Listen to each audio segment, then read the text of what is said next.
bahwa banyak sekali korban yang masih terjadi di saat mereka sedang bekerja, melakukan kegiatan kesehariannya sebagai karyawan.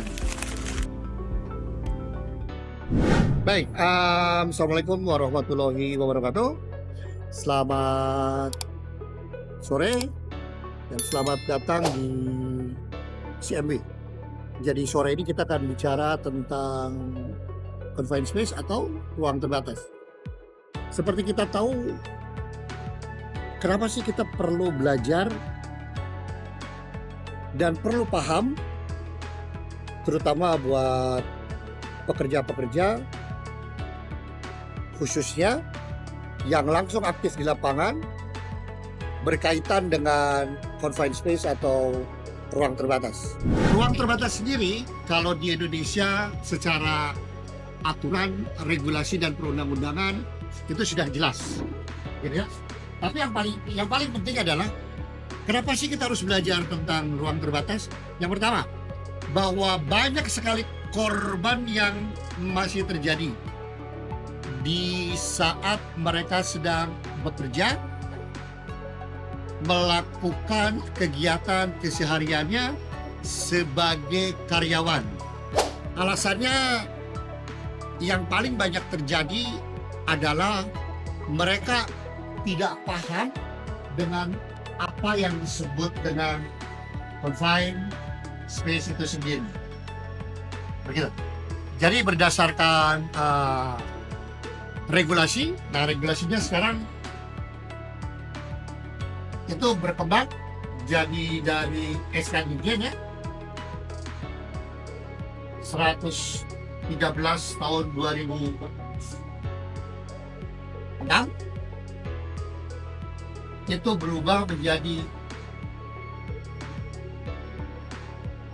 Permen nomor 11 tahun 2023. Jadi ada loncatan yang sangat signifikan.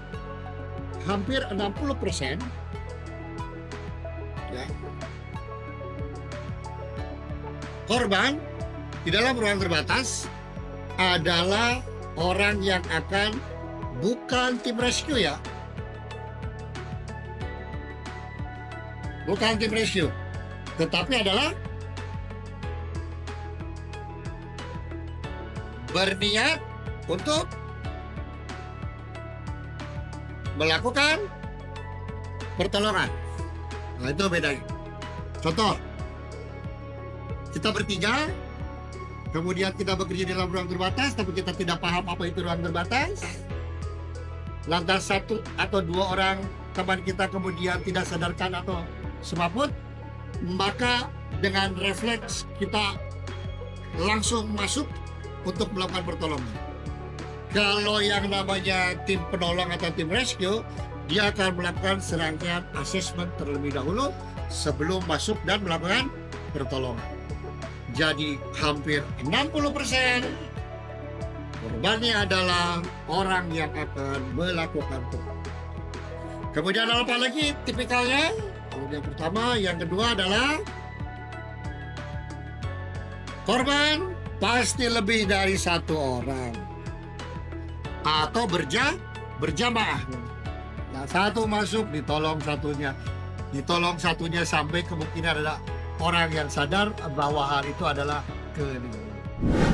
Kalau berdasarkan Permen 11 2023, ruang terbatas itu dibagi menjadi ada 1, 2, 3. Yang pertama adalah, nanti kalau kategorinya ruang terbatas ya,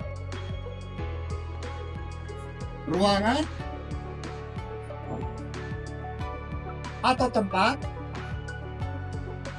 cukup besar.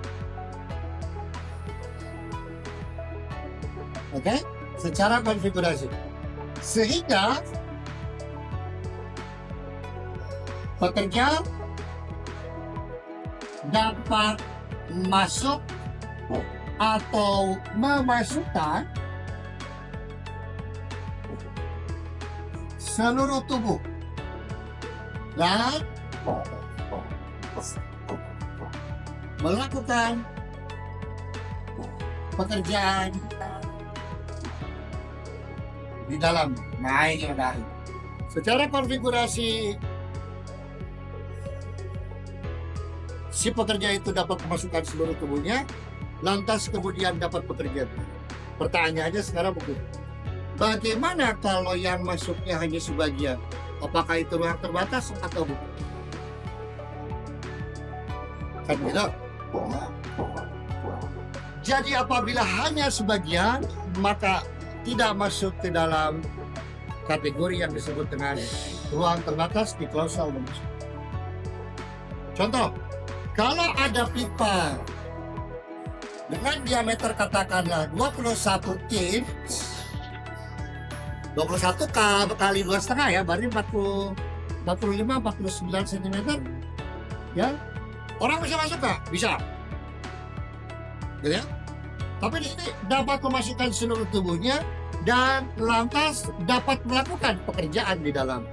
Ada yang bisa masuk seluruh tubuhnya terus nggak bisa kerja. Ruang terbatas bukan? Bukan. Nah, itu bedanya. Nah, terus kalau misalkan ada yang kita sebut dengan open pits atau lubang terbuka.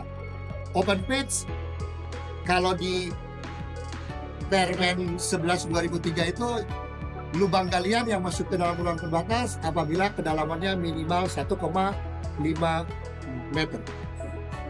Begitu. Sekarang kalau open pits 1,5 meter. Oh, ini segini ya. Open pits di dalamnya ada yang kita sebut dengan control valve. Nah, pada saat kita bekerja apa yang terjadi? Nggak kan?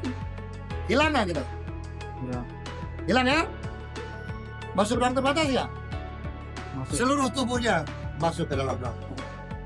Simpelnya begitu. Ada yang menarik.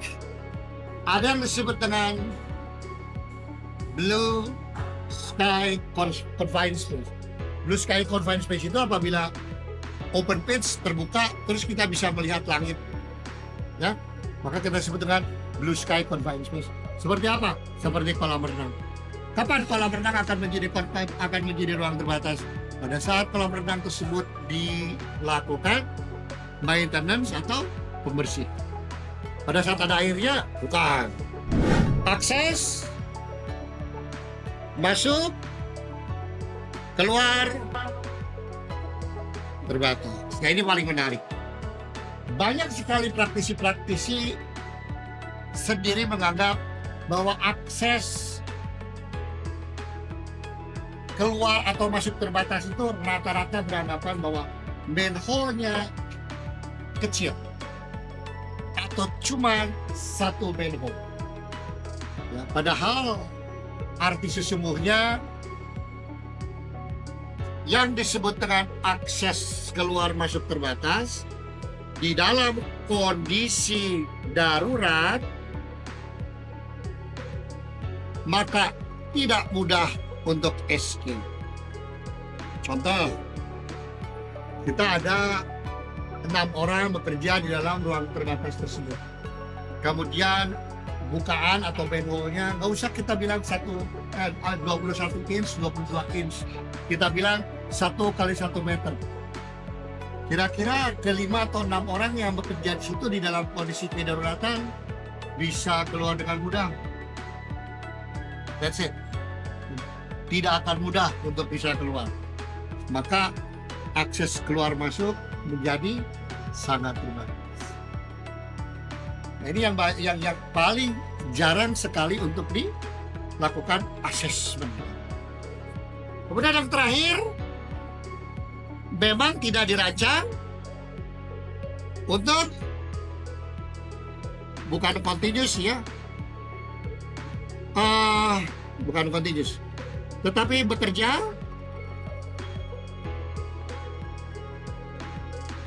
secara